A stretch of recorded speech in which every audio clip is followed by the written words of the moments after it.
All right, here's part two. So what I'm doing here is just kind of refining that snake head shape that I wanted into that spring. Didn't have to do this on the first one, but I think it'd be super cool if I can actually pull it off. All right, then I'm going to split the two handle halves apart, and I'm just going to insert a piece of 1/8 inch material because that's the thickness that I used for the blade, or that's the thickness I'm going to use for the blade. And I just stick it in between there, drive it down around to the edges so it wouldn't scar up the material, and then basically just flatten it out all the way. I'm trying to keep it uniform for that thickness because those are going to be our knife handles.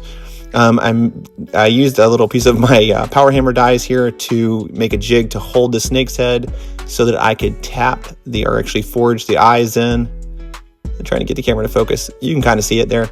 Then I took an old framing hammer because they have a really strongly textured head. Sorry about saying my head. And used it to put some texture on the snake's body there, which is the body of the spring.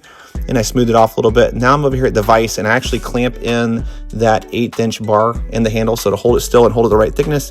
And I'm working on getting that snake slash spring to the right shape. This was pretty tedious, but I'm pretty happy with the end result. You'll see that here in a little bit. This is the pocket clip. I do the same thing. I just flip it over, keep the stock material clamped in between the pieces there, and I just use the torch to form the curls on the spring, the pocket clip. But that's what you see me doing there. And cleaned it up a little bit on the grinder and the wire brush. And here's where we are for part two. So it's very close. That's the pocket clip. I need to push it in a little bit, move it around. The snake, I think, turned out pretty doggone cool to be almost completely forged. And I like the texture that it kind of gave his body with that other hammer. But this is where we're sitting right now. Spring is pretty strong. I might have to thin it out a little bit.